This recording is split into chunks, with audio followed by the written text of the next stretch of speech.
gosh, I'm so excited. I'm so excited to be here, y'all. I am June Colson. I'm from Bowling Green, Kentucky. Oh, yeah. All right. Some Corvette people in the house. And I will tell you that most people call me Junebug. And that is not the most southern name in my family, y'all. It's not. I got a mama. Her name was Mo. My sister's Bobby Joe. My little brother's name is Dewey. And my daddy's Hot Dog. Yeah. Okay, well, he's Hot Dog now. Before he was Hot Dog, he was Pudgy. And before he was Pudgy, we called him Fast Eddie. I know. I was like, Daddy, what you got so many nicknames for? Y'all, he said, Junebug, honey. These ain't nicknames. These are aliases. Y'all know the phrase, who's your daddy? Yeah. Hey, you guys. I'm Venus Monique from the hit crime drama Vindication. And you guys should definitely make sure you're catching the Maurice Brown Show on Roku TV.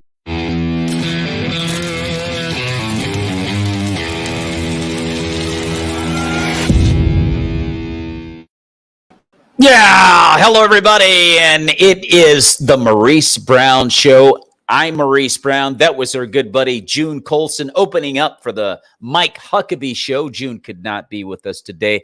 Great comedian June is. She'll be back with us next week. But today, we've got a great show and a special guest that you can see on the Akintunde Show. She's the co-host and producer of that webcast every Tuesday and Thursday night with comedian Akintunde at 8 p.m. on Facebook Live. She's also the creator and executive producer, host of the webcast Elevate with Donna J. Ladies and gentlemen, please welcome to the show, real Donna J. What's up, Donna? How are you? Hey. How are you? How are you, family? I hope everybody's doing well. Thank you for having me on. I appreciate that. Well, I love having you on the show. I had you and Tamara Finkbeiner on the show as well. I forget the other young lady's name that were producers of a web series that you guys had going, Secrets in Plain Sight, right? Which was an awesome web series. Tell us a little bit how that particular program is going. Well, the director and everything, executive producer, director is Tangi Beatty from Wow Productions, That's it. Productions, right. In Columbia, South Carolina. And we are, if you have not seen the first season, please go to YouTube, Walking on Water Productions, Secrets in Plain Sight, and watch it, because we are awesome. We are in the process of getting ready to film season 2. I love it. I can't wait. I can't wait. And if you need somebody to join, if you need another actor, I'm your guy. Hook me up. Look, we get to the cameo role, the walk on that you just, hey, That's it. That's me, Donna J. No doubt about it. You guys happen to hear some dogs barking, just disregard. They're fine. They just get excited when the Maurice Brown Show is on. So it's all good. Don't worry about it. We're gonna go out to a guy that's sort of kind of like your homeboy, the way you guys were talking a little bit. He's got some familiarity with your background, South Carolina. Let's go to comedian Cornbread Robinson. What's up, Cornbread? Hey, good to see you, Maurice. Hey, Donna. As y'all can tell, I'm as fine as frog hair split 4 ways. And we were talking back in the green room before the show that there it is. I spent fifth and part of 6th grade in Columbia, South Carolina, where Donna lives, but I did not know that you work with Akintunde. Oh yeah, Akintunde and I have done some things together. And ask him about his white cowboy boots the next time you see him. Well, you know what? We have our show comes on at 8:00, so I'll be on here until 8:00, and then I got to go. Ask him about cornbread and the white cowboy boots. All right. I tell you what, speaking of cowboy boots, they got plenty of those down in Oklahoma. Let's bring out our next comedian, Michele VanDusen. What's up, Michele? Right now, I'm memorizing my lines for a new show, apparently. because they need a short white girl as an actress, right? Isn't that Yes. right, Donna J? You Yes. just sent me the sides for it. Yeah. So thank yes. you. I appreciate that They so need much. a short We are white girl from Oklahoma specifically, right, Donna J? Yes, That's right. We need that Yeah. Oklahoma accent. It's, we just have to have that. So that's it. Okay, then I'm out because I'm originally from Chicago, so I am so I was so close, Donna J, so close. You know what? That was a that was a great segue, Michele, because speaking of Chicago, we're going to bring out our comedian from the Chicago area, Dave Ebert. What's up, Dave? How are you? Hey, everybody. So glad to be here. And I think that it's just a shame that yet again, Michele came up short. There it is. There it is. On my Whatever. Well, look, everybody, thanks for being on the show. We're in Acts chapter 7. And just to give everybody a little background, if you haven't been following, we're talking about Stephen right now, who's giving this grand speech because he's in the middle of serious hateration right now. He's moving through the community. This all began because of a dispute between the Hebrew Jewish believers and the Greek-speaking Jewish believers. Discrimination came into play here as an argument over food distribution being, preferred for the Hebrews before the Greeks. And here we go. We're off and running. Stephen, with 6 other disciples, they were chosen to deal with that dispute so the disciples, Peter and John and the guys, could continue with the word of Jesus Christ being promoted. Well, Stephen did a great job with that, to the extent where they started hating on him because he was so smooth with it. As the the Rico Suave thing. I know, Michele, you didn't understand the Rico Suave. Anyway, he was so smooth with it, they started hating on him. And it's amazing how people hate you for no reason. I mean, we go through that in everyday life. You happen to be good at something. You happen to be attractive. You happen to know some really cool people. You happen to have a really nice we just hate for no reason. And that's where Stephen is. And he's given this big speech because apparently they want to stone him. And so we're going to pick it up there in Acts chapter 7. I'm reading from the NKJV. I'm going to pick it up from verse 13 as he is in the middle of this grandiose speech here. So here we go. Acts 7, verse 13, and it reads, "And the second time Joseph was made known to his brothers, and Joseph's family became known to the Pharaoh." So Stephen is breaking down the faith to these men. He's going to break this thing down. "Then Joseph," verse 14, "sent and called his father Jacob and all his relatives to him, 75 people. So Jacob went down to Egypt, and he died, he and her fathers. And they were carried back to Shechem and laid in the tomb that Abraham bought for a sum of money, and the sons of Hamor, the father of Shechem. But," verse 17, "but when the time of the promise drew near, which God had sworn to Abraham, the people grew and multiplied in Egypt." Now, I got to stop right there.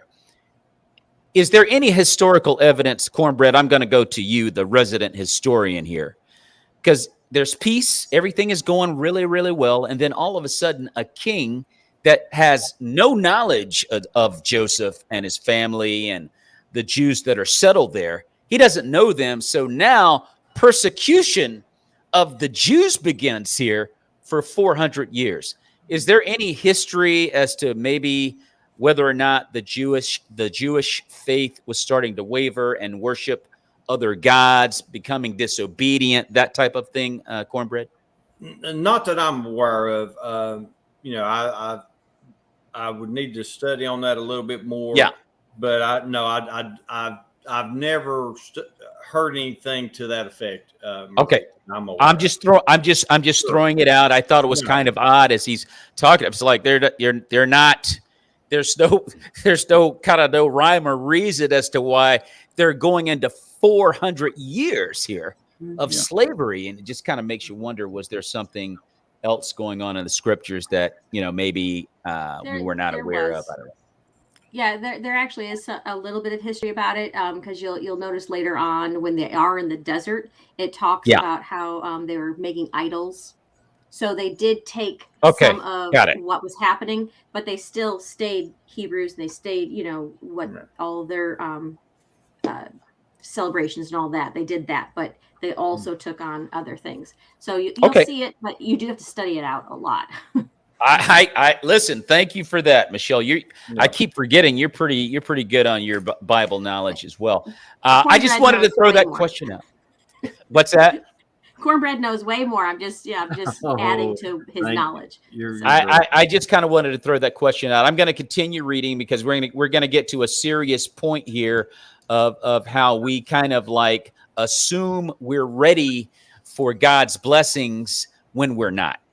Okay, and so I continue with verse 18. Till another king arose who did not know Joseph. This man dealt treacherously with our people and oppressed our forefathers, making them expose their babies so that they may not live. At this time, Moses was born, and he was pleasing to God. And he was brought up in his father's house for 3 months. But when he was set out, Pharaoh's daughter took him away and brought him up as her own son. And Moses was learned in all the wisdom of the Egyptians and was mighty in words and deeds. Now, when he was 40 years old, it came into his heart to visit his brethren, the children of Israel. And seeing one of them suffer wrong, he defended and avenged him who was oppressed and struck down the Egyptian. For he supposed that his brethren would have understood that God would deliver them by his hand, but they did not understand that. And the next day, he appeared to 2 of them as they were fighting and tried to reconcile them, saying, Men, you are brethren. Why do you wrong one another? But he who did his neighbor wrong pushed him away, saying, Who made you a ruler and a judge over us? Do you want to kill me as you did the Egyptian yesterday? Then at this saying, Moses fled and became a dweller in the land of Midian, where he had 2 sons.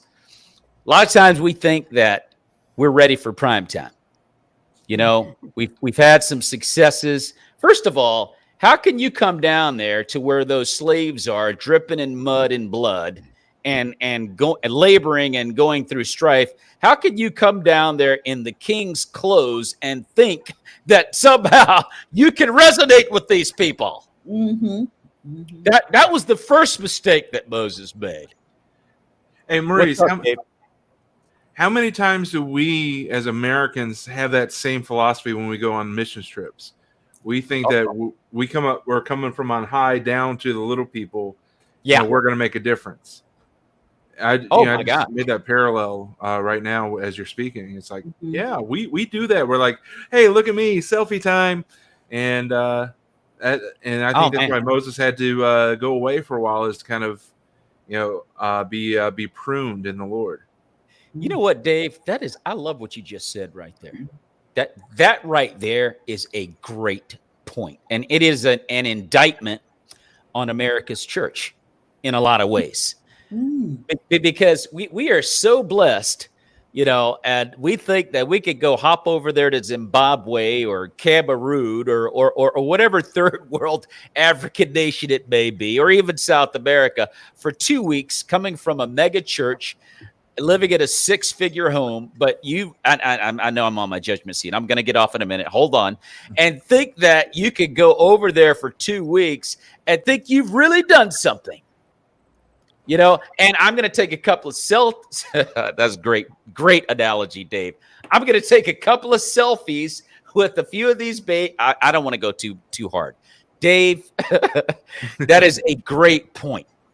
That is a great point. I'm going to tell you guys a quick story real quick that happened to my wife here a few days ago, and I'm not going to name the church. But my wife came onto this mega church parking lot.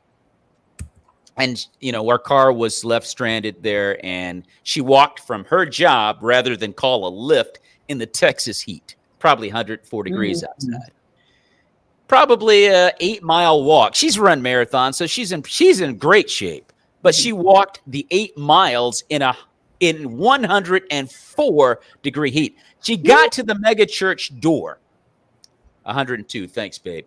She knocked on the door and she asked for water. The response was there was a lady having lunch in the lobby of the megachurch, and she told this young teenager to go answer the door. The cheeseburger she was dining on was too good to stop. Hey, go to the door. And she told my wife, "I'm sorry, I can't help you. We can't help you right now." My wife said, "I just need a bottle of water. Can you get me a bottle of water?" Mm-hmm. And she said, "I'm sorry, I'm not allowed to do that." And she said, "Well, I guess I'll just, pass away out here in this heat." And the girl goes, "Well, I hope that you'll be okay." And I'm thinking, wow, that is a story of America's church. And that is why you don't see the power of the Holy Ghost moving in America's church, because we've got way too many scenarios that are exactly like that and worse. Now, not all of them. We got some good churches in America. I do not want to get carried away. We've got some really, really good churches in America.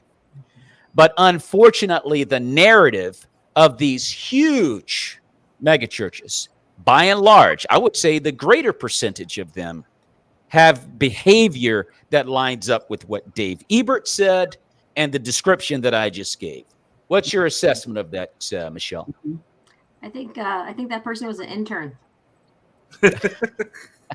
And like when Peter first started, "Oh yeah, I got you," and then he denies Jesus. Like, I think it's one of those things that, if you're in a new place, or if you are, and this is the first time someone's approached you, and you're like, "What's our policy? I don't know." So yes, it's unfortunate that happened completely, and because it happens, people fall through the cracks all the time. But at the same time, that person there was probably presented with something that they've never dealt with before. Oh, somebody needs water. I don't know what to do. Like, just the simplicity of, hey, it's hot out, give somebody some water. It's amazing how when we jump into policies and procedures and I don't know what to do, that we then end up denying our neighbor. Yeah. And it's so sad that those things happen. But it could have happened too at a small church. Yeah. It's just the viewpoint of people are so afraid of, if I do it wrong, what's going to happen? Right. Yeah. People aren't looking at the positive of people. It's like people aren't seeing people, and that's what we need to do. Make sure that we're seeing people past the policies, past the procedures, past what the rule book says, and let's look and see people.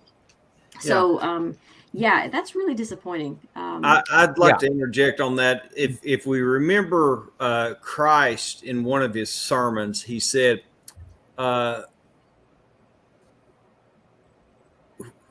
"You will say, and I will say to you that when I was thirsty, you gave me water. When I was hungry, you gave me food. When I was in prison, you came to visit me." Yes. And they said, "When did we do these things, Lord?" And he said, "When you did it for the least of these, you did it unto me." So let's just flip that. When you deny the person the bottle of water, you've denied Christ the bottle of water. How about that, Cornbread? Feed your hungry neighbor, you have denied Christ a meal. When you don't visit people in prison, you are not visiting Jesus. And I just want to share one of the books I'm reading right now. It's called "You Lost Me." And the subtitle says, "Why Young Christians Are Leaving Church and Rethinking Faith." And examples like Maurice's wife, that young people see that and they say, "Do I want to be a part of this?"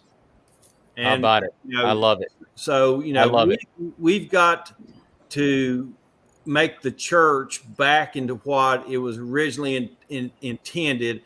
It was a body of believers. Christ said, they will know you are my disciples by your love, not by how big your parking lot is, not how small your parking lot is, not did you have a homecoming on the first Sunday in October for 52 years in a row, or did you have a Southern Gospel singer come by and sing? You know, did you have a Christian comedian come and tell jokes on Friday night? You know, none of those things are what identifies us as believers. I'll share a quick one. Monday night, I got a call. As you know, I'm a construction manager. We do bridge repairs across 11 counties, and one of my inspectors called, and there had been a tractor trailer that had crashed into the guardrail near one of the bridges that we're repairing. I got there. I went and talked to the driver of the tractor trailer. He was driving a truck from Oklahoma. It had Oklahoma tags, Michele, but the driver was from Chattanooga, Tennessee. I asked how he was doing. He said he was okay. He was getting his stuff together because the truck was going to have to be towed. He was trying to figure out how he was going to get home to Chattanooga.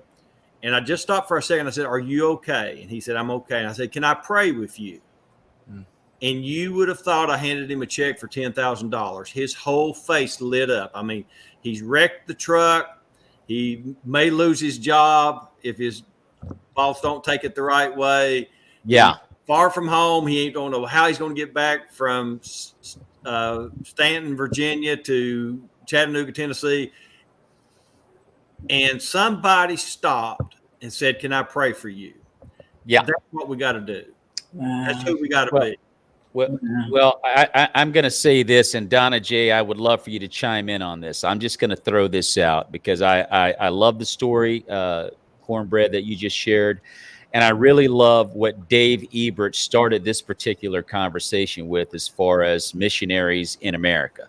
You know, we think we got dirty because we went somewhere for 2 weeks and we got down and gritty with it for 2 weeks and we went back to our normal lifestyle. May never even do that 2 weeks again. You know, I'll go anywhere, Lord, just don't make it more than a week or two. Anyway, let me leave it alone. I'm just kind of kidding. Here's my point. I was outside at the golf course a few days ago, and I was looking, and golf courses are beautiful. They're quiet. Okay, the dogs are getting excited. They know the story. They've heard the story before. Anyway, let me see if I can get it out. So anyway, and I was like, it's so peaceful. But America is on the clock. America is on the clock because God doesn't bless America because we're better than everybody else. That's not why we're blessed. We have a job to do, and we're not doing a good job of it. And, you know, when you read Revelation, it gets real dark. It gets so bad that they're going to pray that the rocks fall on them. You know what I mean? But we are on the clock. America's got to stop playing around because this thing is not funny to God. Donna J, what do you think? I totally agree with you. When I was listening to your story and Michele was, commented and everything, I was like, I'm with you with what you were saying, because I think that when we look at situations now, we look at it as a situation and what can happen. What's the worst thing that can happen? Okay, so for me, I'm saying the woman comes to the church. She wants a bottle of water. Okay, what is it to give somebody a bottle of water? Nothing. You give somebody a bottle of water. Even if you didn't know, your conscience should have said to you, she's thirsty. Let's give her a bottle of water. That's the right thing to do. Right. Whether you knew the rules or regulations or whatever, let's try being a little human. And I think we are losing that part of our humanity, the part where we love and care about each other, the part where it doesn't matter, skin color doesn't matter, status doesn't matter, all that. We are losing that to all the negativity, all the negative things that are being thrust at us through internet, through social media, through all that. All that is coming to us. And you can find any kind of discrimination or any kind of racism, and you can find that anywhere on the internet. That's your view. So we've got to have the view of love, and we are not we're not passing that around. We're like, well, Dave, I don't like you because you bald. Dave is bald. I don't like Dave because he's bald. I don't like, I don't like Cornbread. Well, a Cornbread because he's bald. And see how fast that got switched up and changed? That was wrong. I was wrong all day. Dave has the hair. Cornbread is like, feeling it. Well, here's what it is, Donna. God made a few heads perfect. The ones that had mistakes, he covered them up with hair. See, you know what? That's right. Look how much I have. I got tons. Donna, but I got Hey, Donna, but I got your point on that. And what's sad is it's like this is how the world is becoming. But what's sad is that's what the church is becoming. Exactly. And I'm so sad that, you know, the church was your first hospital.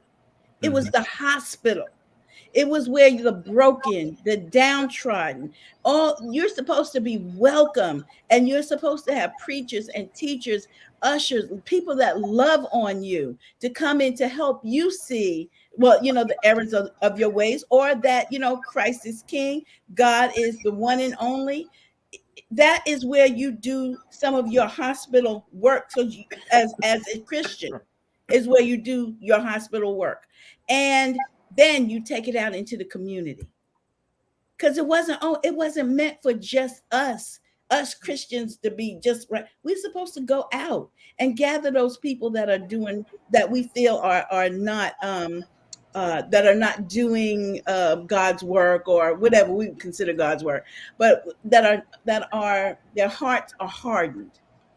We need to soften those hearts, and that's what we're supposed to be doing: teaching, preaching, talking, loving, you know. But we're getting far away from that, and the church is getting far away. And you know, I'm gonna say this real quick, and I'm gonna say this real quick.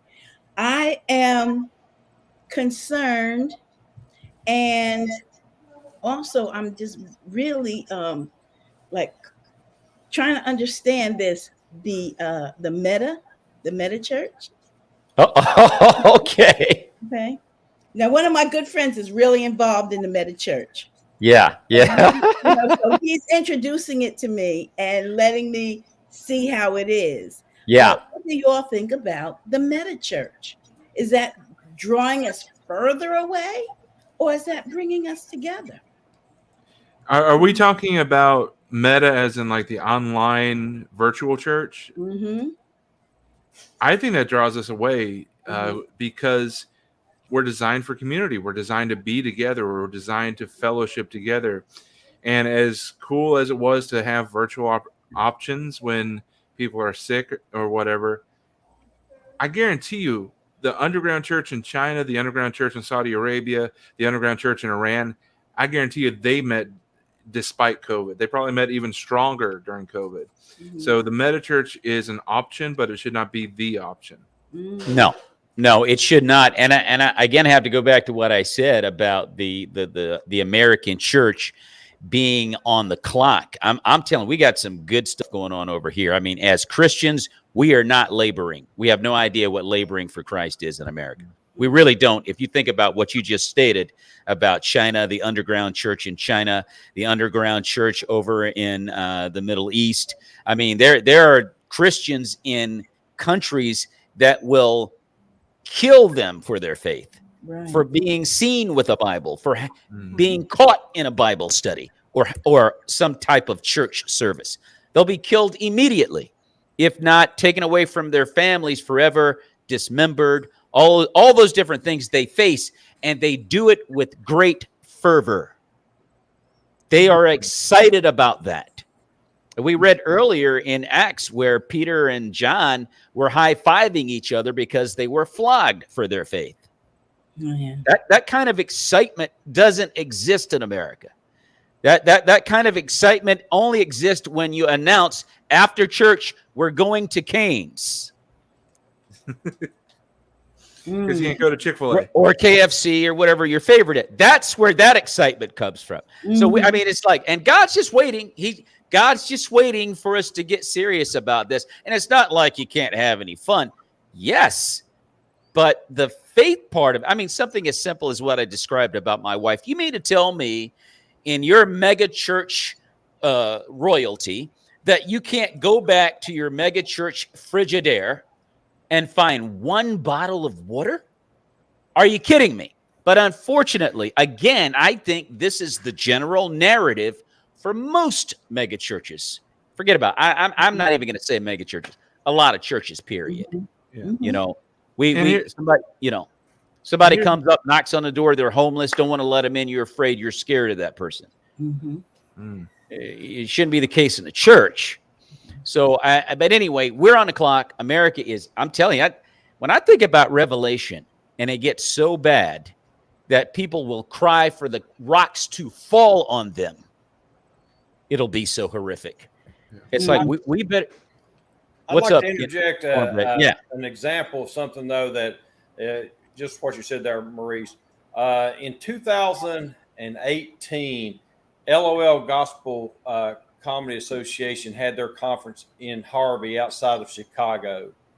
And on Friday morning, the first day of the conference, a homeless couple came to the church trying to get a handout. And the LOL Gospel Comedy Conference, we kind of put our whole agenda to the side and brought this young couple in. It was a husband and wife. Their child had been taken away from them by Child Protective Services because they were homeless. They were living in an abandoned building. Yeah. And LOL Gospel Comedy Association just dropped all our seminars and what we were planning to do that weekend. And we loved on this young couple. We mentored them. We spent time with them. And over the next several months, working with the church there that we worked with in Harvey, we were able to help this young couple get into a home, get into an apartment, get jobs, get their child back from Child Protective Services. So it's not all churches. Not all churches are going to turn the homeless couple away. The LOL Gospel Comedy Association, I was so proud that learning how to do your setups and get your punchlines and, be a great MC and all the different kind of seminars that we do when we have a conference, all that got pushed to the background because we were approached by a young couple that needed help.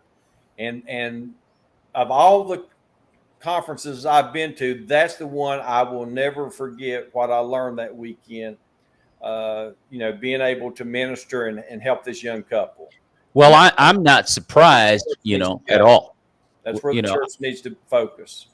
100%. When you think about the head of LOLGCA, Roxanne David, she's grandma. Grandma ain't having that. Grandma's going to have you. Roxanne David is going to have your back, bro. So that story, it doesn't surprise me. I've been around her for years, and I've attended many of those conferences. Beautiful lady, beautiful spirit, and I would expect nothing less from Roxanne. And I don't want to persecute every church in America because there's some really good ones. As I say, talk about the negativity. There are some really good churches out here. But there shouldn't be any bad ones that represent Christ. Not one. And there are way too many of those. So, but anyway, thank you, Cornbread, for sharing that. Because I know, Roxanne, and that sounds exactly like her. Let's keep going. We're in Acts chapter 7, and we're going to read verses 30 through 34. And when 40 years had passed, an angel of the Lord appeared to him in a flame of fire in a bush. This is after Moses ran off in the wilderness of Mount Sinai. When Moses saw it, he marveled at the sight, and as he drew near to observe, the voice of the Lord came to him, saying, I am the God of your fathers, the God of Abraham, the God of Isaac, and the God of Jacob. And Moses trembled and dared not look. Then the Lord said to him, take your sandals off your feet, for the place where you stand is holy ground. I have surely seen the oppression of my people who are in Egypt. I have heard their groaning and have come down to deliver them. And now come, I will send you to Egypt. Now, this is an encounter with God. A burning bush that's not being consumed, speaking. And immediately he understands that it is indeed God, and he has nothing but total reverence. What I find interesting is, and this is another indictment on, on all of us. I'll just say an indictment on me. I'll just say me. When you know that God has told you to do something, this is a man right here who's listening to God audibly with his physical ears and to a large extent with his physical eyes. And then later on down the road, he says, God, I don't think you should send me. Maybe you should send Aaron. I don't speak well. And I'm going, dude, God himself told you to get your hindparts up the road and holla at Pharaoh. And you're hemming and hawing and telling God what you can't do. And what's amazing is we know what God can do, and we question him all the time. Yeah. Well, God, I'm not sure I'm built for that. I haven't prepared enough for that. God, I want to do it, and I know I'm supposed to do it. I just don't think it's time. But God said it's time to move out, and we hesitate. We hesitated, and here it is. We didn't have the physical eye part. We have the unction from someone, the Holy Ghost, who's telling us all the time what to do, and it's hard for us. It's hard for us. But we talked about it last week. But think about what's on the other side of the directive that God sends. If you dared listen to God, your whole situation right now in your life in this moment could be completely different for the better. It's true. And I know I can speak for myself because God's told. I had a friend. I was at an actors conference about 7, 8 years ago, and I got a dare from an actor, Cameron Arnett. I don't know if you guys are familiar with Cameron Arnett or not. And I was just kind of getting started on my comedy career somewhat, like 2 years in. And we were in the courtyard, probably like 300 people in the courtyard. And Cameron said, "Hey, man, why don't you do a set right now? Just bust a set out right now." I'm like, that's funny. No way, man. I'm not ready for that. He said, "No, but I thought you said you were a comedian. I thought you said you were ready for primetime. Just go ahead, man. Kick it. Just knock it out, man. See what you get." And I backed down. And I will never forget that dare. I'll never forget it. Was I ready? No. And as I look back on it, would I have bombed? I believe I would have. Maybe I wouldn't have. If I had faith, probably wouldn't. But what I'm saying is, if I had taken that dare and trusted God, who knows what he would have done? And that's just one of many, many dares that I've got. And it wasn't a man, that was God. Yeah. God's like, go ahead and drop one right now. I have an opportunity right now. I haven't, please, Cornbread, you give me some advice on this one. I have an opportunity right now. I am so busy right now. My wife and I are still trying to get settled here in Austin. I do the podcast when I can. I still have my day job. And I got an opportunity to do a 45-minute show in Dallas, Fort Worth in September. Man, I ain't even near ready for that show. I'm just saying, I know what it takes to do a 45-minute show. And when you don't have time to prepare and put this here, and Michele, you know the deal, and you don't have time to really put it together, it ain't good.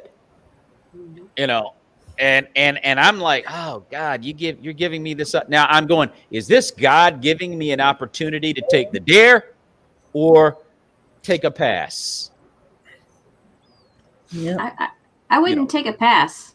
I wouldn't take a pass on it, but I would actually look at who and what assets do I have.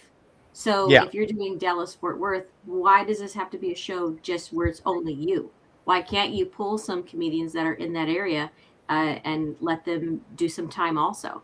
Because then that way it's a collaborative thing. They can bring a part, you can bring a part, because that's what it is about being in the church. We all have a part. So why do so many comedians, so many performers think that it only has to be them? You look at a lot of the singers, they do these collaboration albums, right? So as comedians, let's start doing collaboration shows.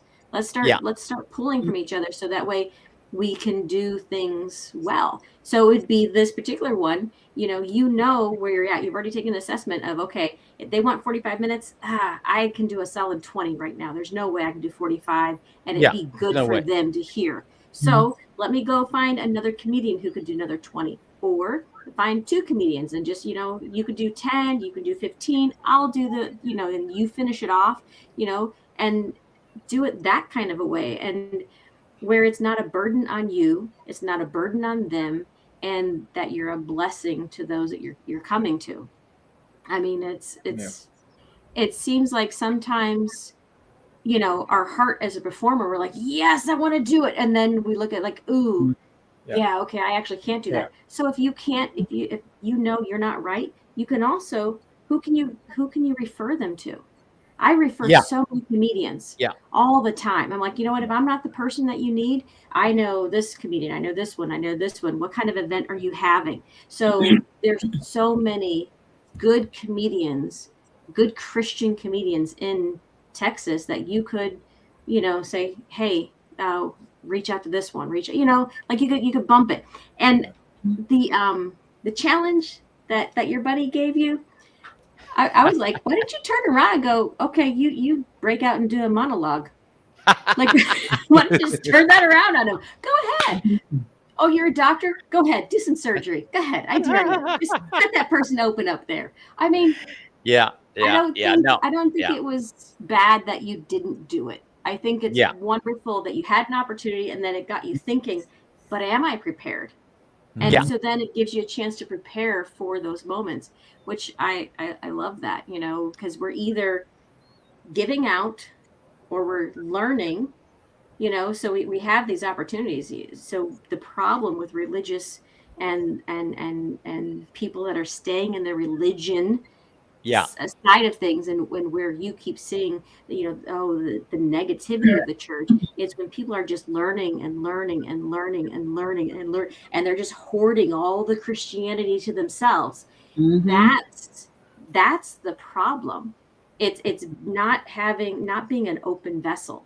So we're supposed to take that time to learn. We're supposed to take that time to prepare and get our hearts ready, and then we go out and give. So I commend those people that want to go on the mission field for 2 weeks. I commend for those that want to go for a month. I commend those that actually move and live somewhere because they took the time to go, okay, God, what do you want for me to do? And we all are doing our parts. And that to me is a healthy church, when we're all at our spots going, okay, I can give $1. Well, I can give 10,000. Excellent. Now we have 10,001. Do we have a 2? You know what I mean? Like, I got 50 cents. I got a quarter. Everybody bring their little bit. Everybody bring what they can so that we can continue and work. And that's how I really think that's how we get to the empowerment of leaning into the Holy Spirit and leaning in to what we're supposed to be doing. And so sometimes, Maurice, it's going to take us 40 years to go, oh, there's a bush. Oh, that's the Lord talking. Okay, what do you want me to do? Because Moses was right. He knew he was supposed to save his people. He just had the wrong time. He was he was 40 years too early. So it backfired in his face. Yes, and I go ahead, Donna. Well, I was just gonna say that I feel like you have another option as well, because you do know some comedians that are in the game, some Christian. Oh yeah, absolutely. You could ask them, look, I'm having a little, I need a little something. Can you help me do this? And there are enough Christian brothers in this genre right here that would say, you know what, Maurice, okay, come on, let's do this. What can I help you with? So run it through somebody that you trust with your material. I have to do that. Great advice. The last time I was on stage that long was before the pandemic. Okay. I haven't done anything close to that distance on stage since COVID, and matter of fact, I've only been on stage 5 or 6 times since COVID. And so I'm just kind of raw right now. I'm just trying to get back on my feet in that regard. Great advice, Michele and Donna. And it's something that I may consider. I think what's really interesting is that as we talk about faith and how we kind of hem and haw with our faith, whether it's in America or it's Australia or Zimbabwe, or, we don't respond like we ought to when God says move or whatever. It's our humanity. Mm-hmm. This is why God sent Christ, because we are imperfect and we're going to get it wrong a lot. A lot. We're going to get it wrong a whole lot. And, God can say something clear as a bell right now, and 5 minutes later, I've changed my mind as soon as I get around the corner. Yeah. It's like, I was going to say, it's like, was that really God? Man, me and God, no, that couldn't have been God saying that. That wasn't God. And then Here's you one, heard it again, and it was like, was that God? Hey, Donna, here's one for you. We'll go. No, that wasn't God. No, that was the devil. That was the devil. Yeah. That was the devil. I mean, so we make up all kinds of excuses. Is that a bell? So let me throw out this question to everybody. Yeah. Let me throw this question out to everybody, and I don't have an answer, so I have no idea. Yeah. In verse 22, as Stephen's talking, he refers to Moses being of strong speech and action. And then he says, God, I can't talk. So what was there something that happened in those 40 years that he got a speech impediment? Or how do you reconcile the two different stories? Could he speak or could he not? Cornbread? I'm looking at that. It says Moses. I'm looking at the KJV. And Moses was learned in all the wisdom of the Egyptians and was mighty in words and in deeds. I'd never heard that brought up before, Dave. We do know that evidently he was well educated, more so than probably any of the other Hebrews, because he had been brought up in Pharaoh's home. Mm-hmm. We know he was physically able to kill the Egyptian guard, seemingly with his bare hands. We don't have any indication of a weapon. It says he smote him and he died. Mm-hmm. Now, as far as the speech, I'm not sure. That is a good one. That did he because God did give him Aaron as a spokesperson. Mm-hmm. So that's a good one to study on, David. I don't know the right answer here, but I'm going to go with that. What you're talking about, a sermon I heard one time by an evangelist named David Ring talked about. You remember Moses had the rod there at the burning bush. Yes. God told him to throw the rod down, and the rod turned into a snake. Yes. And God told him to pick up the snake, which for a lot of people, that would have been the deal breaker right there. Yeah. For a lot of people. Yes, sir. Yes. So, but Moses picked back up the snake and it turned back into a rod. And this was the key. And I think this goes with all our gifts, whether it's comedy, whether it's producing a show, whether it's bringing a person a bottle of water, whatever our gifts are. Here's the key that the evangelist made was this. When Moses threw his rod down, it was Moses' rod. When Moses picked up the rod, it was God's rod. Okay. And comedian Rod Allison likes to be called Rod of God. So I give him a plug on that. But look at the difference. And this is what the evangelist said. Moses' rod, he could prod the sheep. He could maybe beat off the wolf or the coyote that was trying to attack his sheep. Mm-hmm. He could poke the fire up a little bit and get a good blaze going. It made a decent walking stick. Okay. That's pretty much the entire abilities that Moses' rod had. Let's look what God's rod did.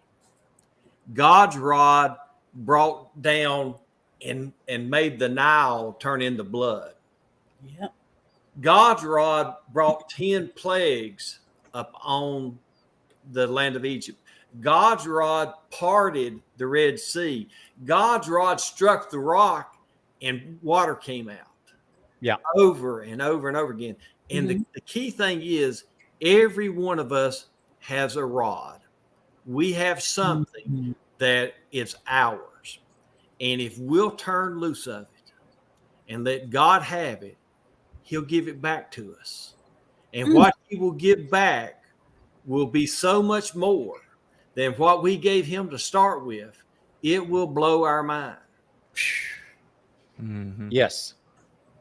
It will blow our mind. So whatever it is, whether it's my comedy, whether it's the production that Donna is doing with her webcast, whether it's what you're doing here with the Maurice Brown Show, what Michelle's doing, what Dave's doing with improv, it doesn't matter. If we will just turn, here's the thing. God can't put nothing in a fist. That's right. I got to open it up for God to put anything in my hand. But we're wanting to hold on because we're so afraid that we'll lose this little thing we've got that we don't want to throw it down and take what God wants to give us. And here's the thing. Stephen was not afraid to turn loose.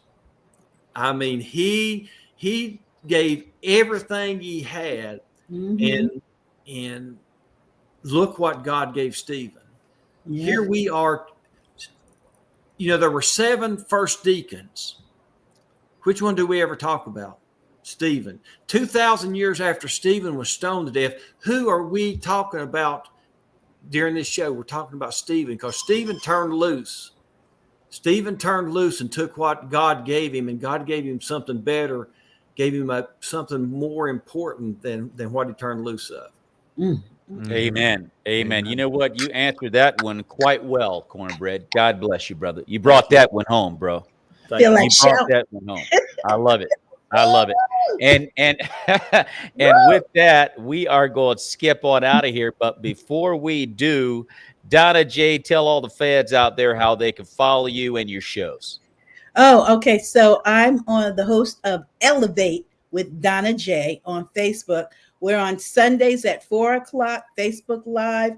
We talk about the poverty mindset. We talk about steps to take to get you out of situations that you might find yourself in. We talk about faith.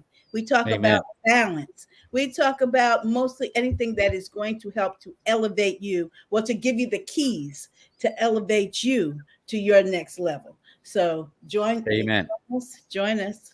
We're relatively new, but we are making a move, and God is working. God is working through this. God is working. So and folks, you can see Elevate with Donna J every Sunday at 4 p.m. on Facebook Live. Yes. And tonight she's going to be on the Akintunde show, which is also on Facebook Live at 8:00 Tuesday and Thursday nights with Akintunde. You can see real Donna J. Cornbread, what you got going, bro? All right, I'm leaving out in the morning. I'm driving up to Akron, Pennsylvania, where I'll be this weekend at the Christian Comedy Conference there. That is John Peters is putting together with my good friends Al Smith and Gordon Douglas. Saturday morning, I'll be teaching a class on how to do Christian comedy when the emphasis is on Christian. And then Saturday night, after the conference is over, I will be performing with Al and Smith and Gordon at the host church that's hosting the comedy conference. So that's this weekend. All right, Dave Ebert. I got a couple private stand-up shows coming up. And then Well Versed is still looking for more opportunities to do. Starting to look at the holiday shows. So if you're in the Chicagoland area watching, check us out at Well Versed CMDY. We'd love to do a comedy show for your holidays. Yeah, that's what I'm working on. All right, sounds good, Dave and Michele VanDusen.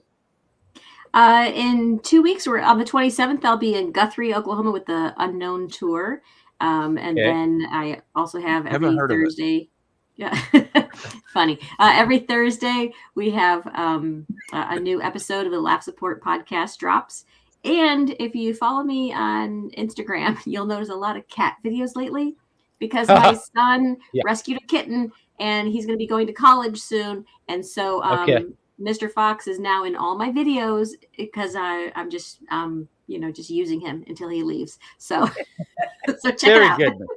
Very good. Very good. And tomorrow, you guys are talking about the metaverse. I think Dave or Donna, one of you guys alluded to the metaverse. But tomorrow at 1 p.m. Eastern, I'm going to have Jason Earls, comedian Jason Earls and Aaron Sorrells on the show talking about the metaverse and a comedy club, an actual comedy club inside of the metaverse. So that's going to be an interesting conversation without question.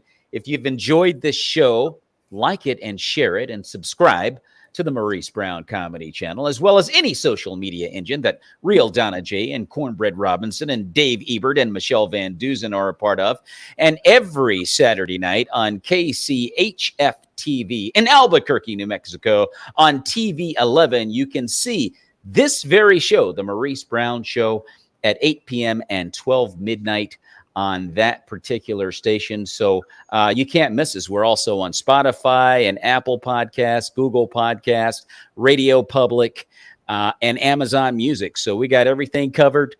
You can see the Maurice Brown Show or hear it. Take your choice. This has been a great show, and you guys have been awesome. May the peace of Jesus Christ, everybody, be with you and your families. God bless you.